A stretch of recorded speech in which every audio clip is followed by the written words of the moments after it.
Não é fácil arrancar todas as raízes e começar tudo de novo. Quando o Senhor convoca, Ele prepara. Por isso, nós não podemos temer. Não podemos ter medo quando o Senhor nos convocar para a obra do Senhor. Seja nos campos missionários, seja na nossa casa, seja na nossa vizinhança, e seja também realizando a obra do Senhor aqui na casa dele. Quando o Senhor convoca, Ele prepara. Não havia seminários, né? E o preparo de Abraão seria em sua caminhada, nas lutas do dia a dia, nas experiências de vida, e o Senhor estaria caminhando com ele e falando com ele com toda certeza. Mas afinal, quem era Abrão? Que mais tarde passou a se chamar Abraão. As páginas de sua vida, de sua família, seriam perfeitas ou imperfeitas? Quem seria esse Abraão convocado pelo Senhor? As famílias do tempo de Abraão eram famílias como qualquer família. Havia páginas perfeitas e também páginas imperfeitas. O pai de Abraão, Terá, devido à cultura da época, adorava deuses domésticos, pequenas estátuas, pequenos deuses feitos por suas próprias mãos. Cada família esculpia seus pequenos deuses. E devido ao comportamento dos pais, esse costume se estendia por todas as famílias. E isso precisava mudar. Isso precisava mudar. Aquelas famílias não poderiam continuar cultuando os seus pequenos deuses. E tinha aí uma série de motivos, né, que faziam com que eles tivessem aqueles pequenos deuses em suas casas. Cada um criava os seus deuses, né? Fabricavam.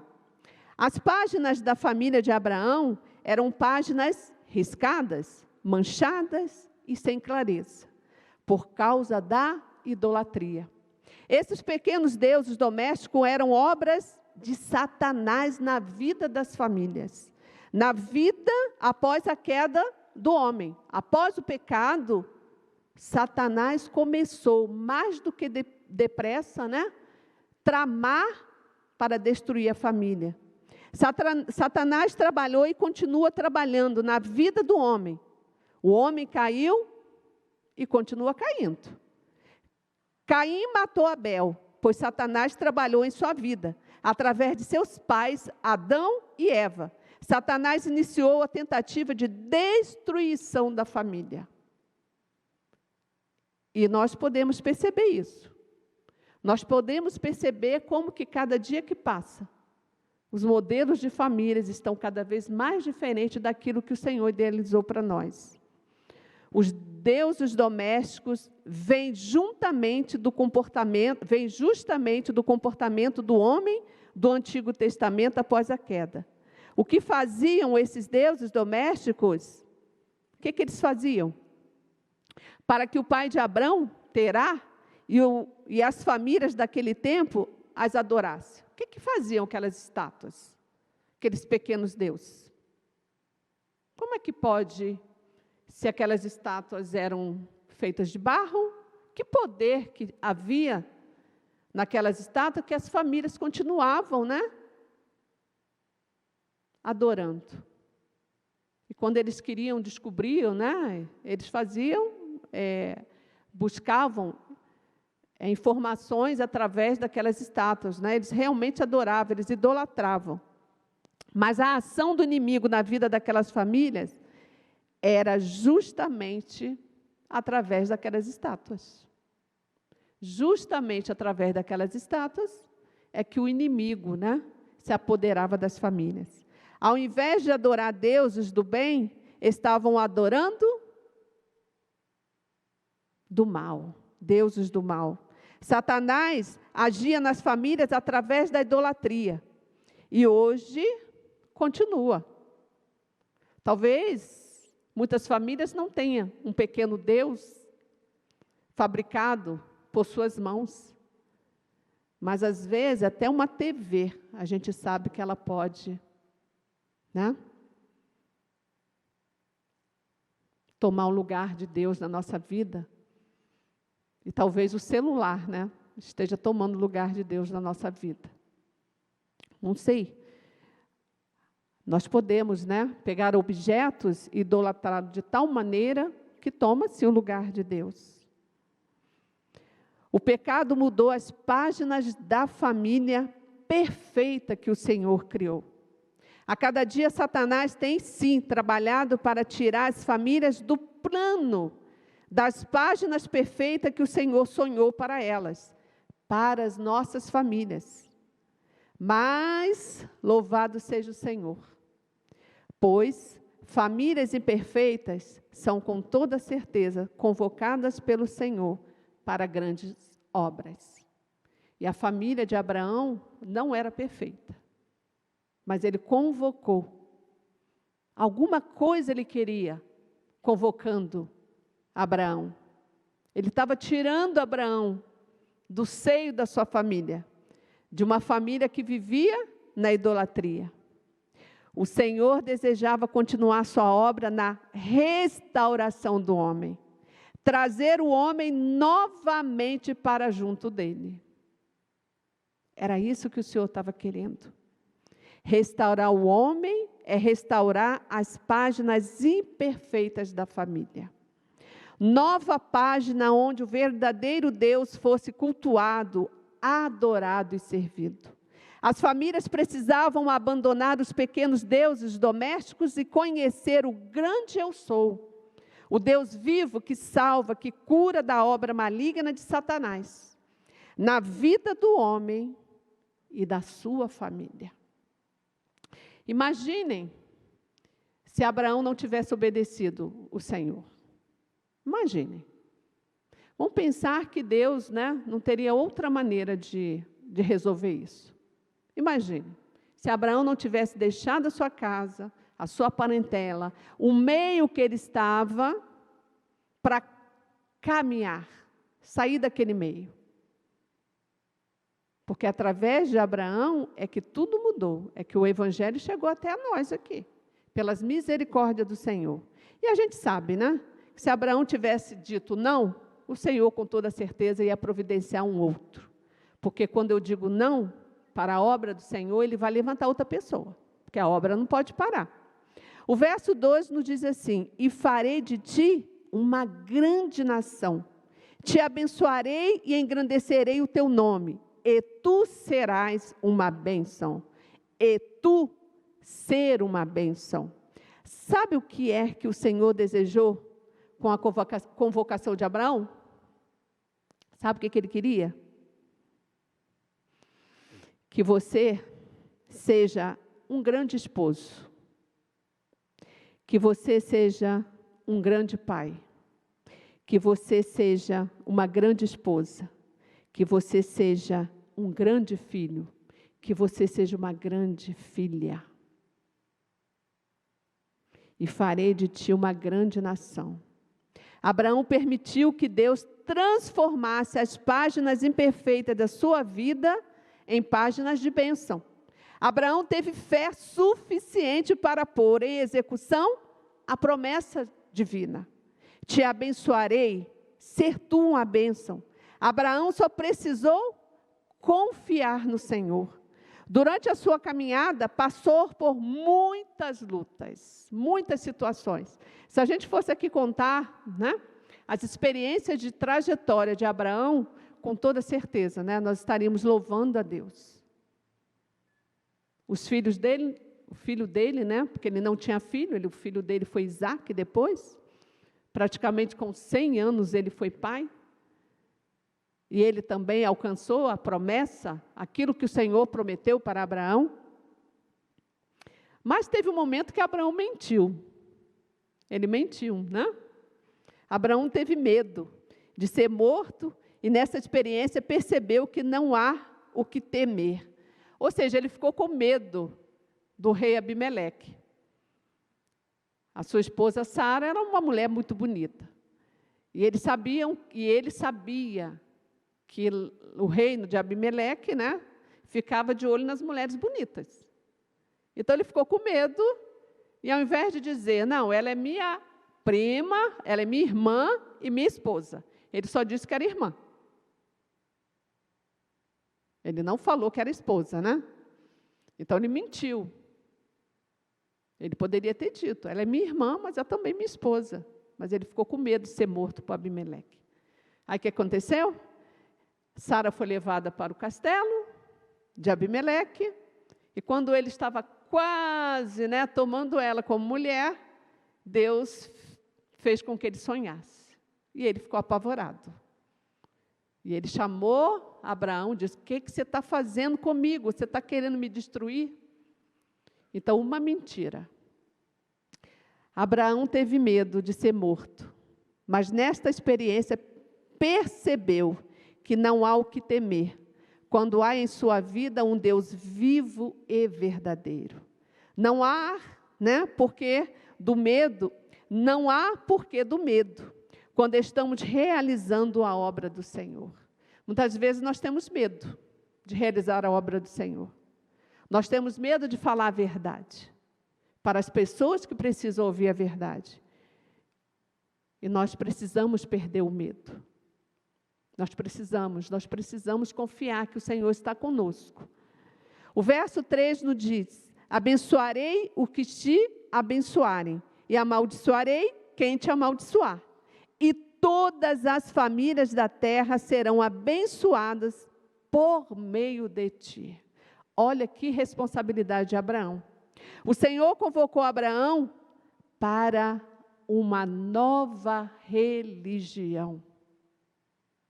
Esse foi um dos motivos do Senhor ter convocado Abraão para uma nova religião. E tem nos convocado também como igreja, como famílias, para aprendermos e ensinar nossos filhos, nossas famílias sobre o verdadeiro Deus, sem imagens feitas pelas mãos dos homens. Uma nova religião, uma nova educação cristã, não igual ensinada por Terá para Abraão, mas uma educação cristã centrada na vontade do Deus vivo. Porque até então a família de Abraão vivia no meio de idolatria. Eles não adoravam o verdadeiro Deus. E quando o Senhor convoca Abraão, Ele está dizendo a Abraão, eu quero que você saia daí. Eu quero que você saia do meio dessa idolatria. Eu quero que você me conheça e ensine a partir de hoje às famílias que eu sou o verdadeiro Deus. É a mim que eles têm que adorar, e não a esses pequenos deuses que vocês têm fabricado. Então, foi isso que o Senhor fez. Terá, o pai de Abraão, morreu com 205 anos. Olha o tempo de influência para a vida de Abraão. E Abraão, quando deixou, a sua casa, os seus pais, ele estava com 75 anos. 75 anos. Então, o que o Senhor estava querendo, convocando Abraão, que ele deixasse aquela família, deixasse aqueles lugares, aquela cidade, aquela terra, e através da vida dele, uma nova religião seria, instituída. Uma religião que olhasse para Deus e reconhecesse que Deus era o verdadeiro Deus. O Senhor Deus instituiu uma nova educação cristã. Páginas com manchas, como a idolatria, precisavam ser arrancadas dos costumes das famílias. Deus detesta a idolatria. Ele exige que todo louvor e adoração sejam exclusivos a Ele. Sai da tua terra, do meio dos teus parentes e da casa de teu pai. A influência dos deuses domésticos era forte no seio das famílias. Isso precisava mudar. Abraão obedeceu. O caminho para a chegada do Messias, Jesus, precisava ser preparado. Porque imagina, se Abraão não obedece ao Senhor, se uma nova religião não fosse instituída, imagina um tempo de hoje, todo mundo adorando os pequenos deuses. Mas isso não quer dizer que isso acabou, não. Infelizmente, Tem muitas pessoas que precisam conhecer esse Deus vivo e verdadeiro, para que eles também saiam da idolatria. Saia da idolatria. Eu não sei quantos conhecem, né? As experiências cristãs religiosas do Sul. Não sei quantos conhecem. Mas pesquisem e vocês vão ver como que aquele povo precisa realmente olhar para Deus, para o verdadeiro Deus. Porque eles também têm tido experiência como Abraão tinha lá no meio da sua parentela.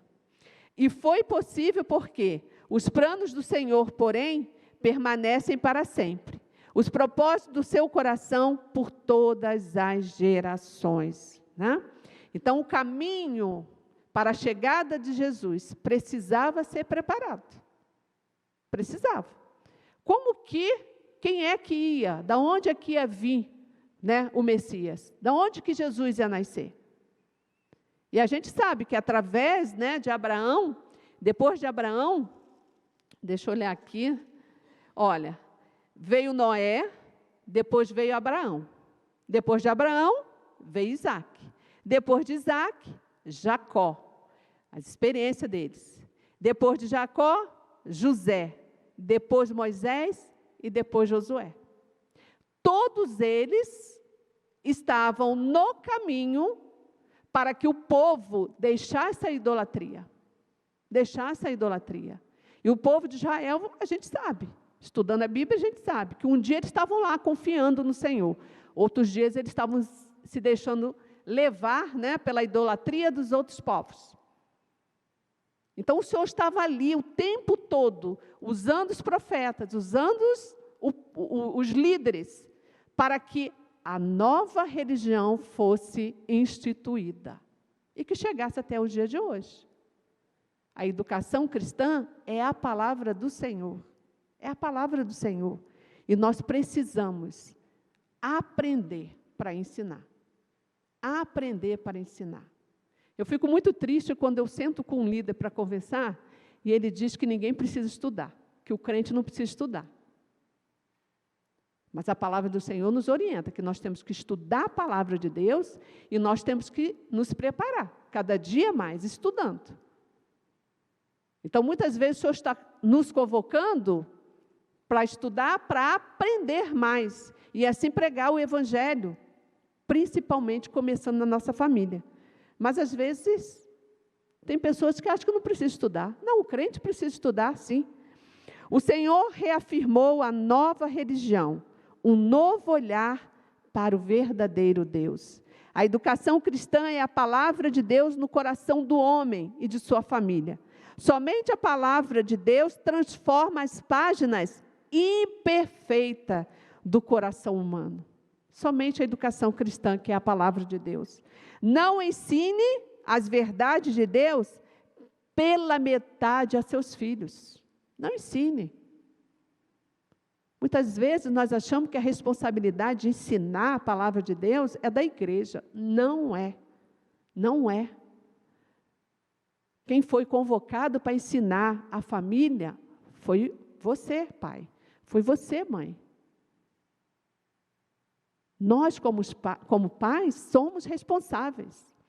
Se nós ensinarmos no nosso lar, verdadeiramente, completamente, a palavra do Senhor, como deve ser ensinada, se bobear, nem precisava de igreja, desse templo aqui. Nem precisava. No passado, as pessoas andavam quilômetros, né? Levavam meses para ir até o templo para adorar o Senhor. Eles iam. Mas era diferente, sabe por quê? Porque eles cultuavam o Senhor em casa. Eles eram ensinados em casa. Agora, se nós temos dificuldade de ensinar em casa, a igreja é somente um instrumento do Senhor, onde nós estamos para adorar o Senhor, sim. Nós precisamos estar em comunidade para adorar o Senhor. Mas aqui também, a igreja é uma prateleira de oportunidade para ajudar as famílias no ensino da Bíblia. Nós temos atividade para crianças, para adolescentes, para jovens. Participam, né?